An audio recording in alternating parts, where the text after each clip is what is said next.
Good morning, everyone. Thank you for joining my session. My name is xinyu zhang, and I'm from Guangxi, China.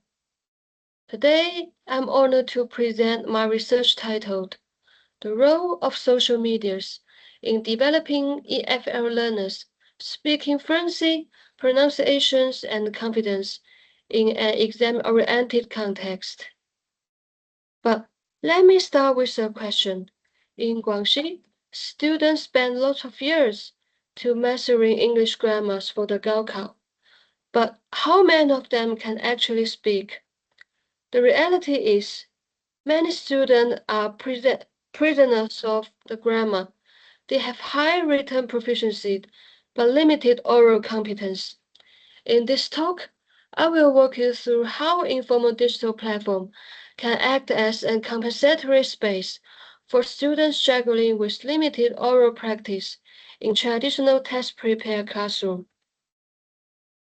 As we can see in the background, the Gaokao system in our region heavily prioritizes reading and writing.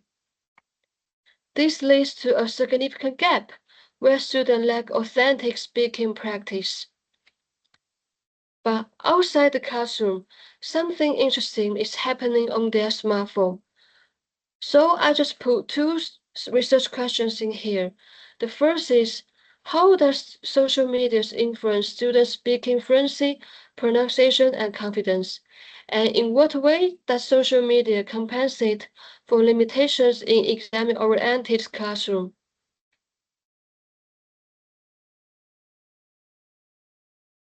To understand why social media works, we draw on Casson's input hypothesis and Long's interactions hypothesis. Simply put, social medias provide the comprehensible input and the lower anxiety environment that the traditional classroom often lack. And we also can see in these conceptual models the social media, the fluency, pronunciation, confidence, just influenced by the digital access and motivations. That because of when students use the social medias, they are free to talk in the apps, and they are free to make mistake in the apps. So they have no worries about to make mistake with their uh, not very good grammars and sentence or some words.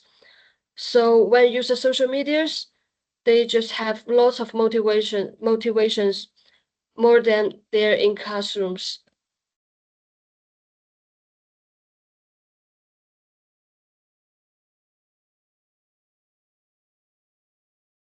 To test this, we adopt the mixed methods approach.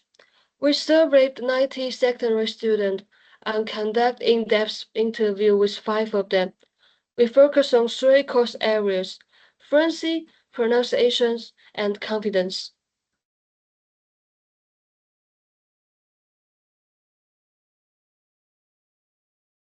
For the participant, I just talked in the last slides, but I need all of you to highlight in this line the urban rural schools in Guangxi. That's because of the technology in Guangxi. It is not equal between these two space. So I just give lots of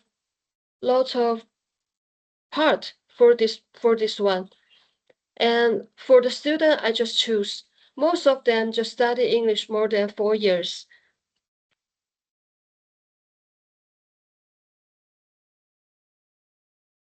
And we can see the data shows in these slides. The data just shows the striking answers, like the 75.56% of students report the improved pronunciation. Also, we have 69% students report their fluency is improved. And also we have 70% student, they just report their confidence just increased.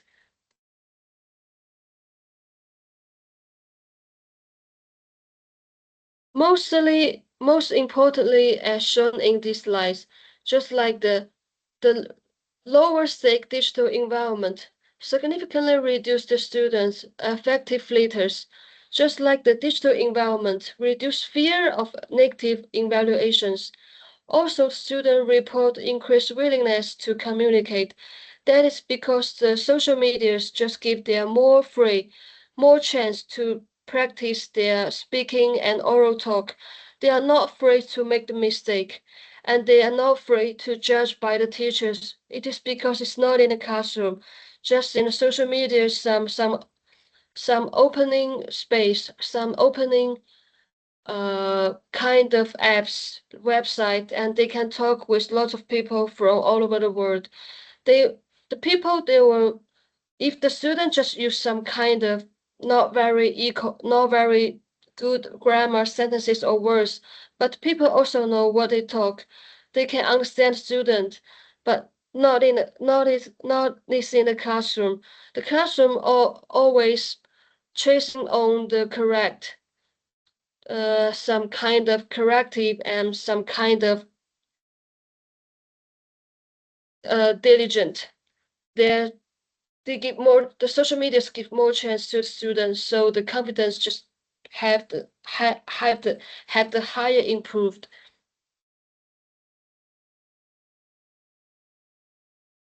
Also, the reply function of the social media is the key here.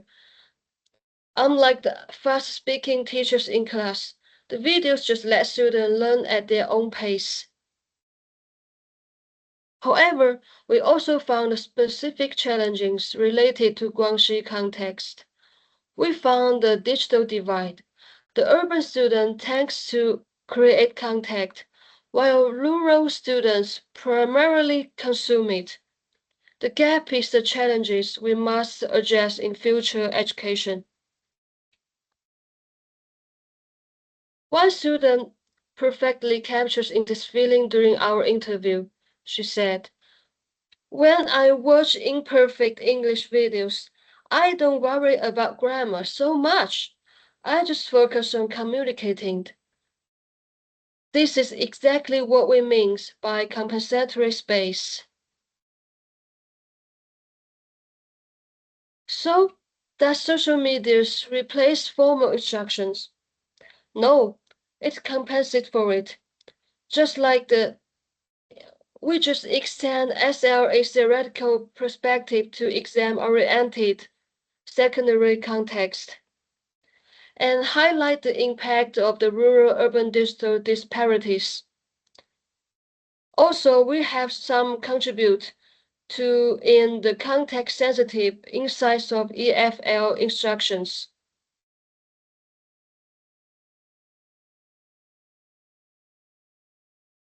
Also, there also have some limitations regarding self-report data, just like the reliance on report participations rather than objective proficiency measures. Also, the sample size is limited, and the religions focus limited. It is just focus on Guangxi, not in other province. And also we have the cross-sectional design, and long-term impact remains it is uncertain. Although we have some limitations, but the conclusion is clear. The social medias provide authentic input and lower anxiety, thereby building confidence in under-resourced contexts like rural Guangxi. This is not a luxury, it is a necessity. In summary, informal digital space are vital for building confidence in exam-oriented environment. Thank you for your attention, and special thanks to the community for this opportunity. Have a great day.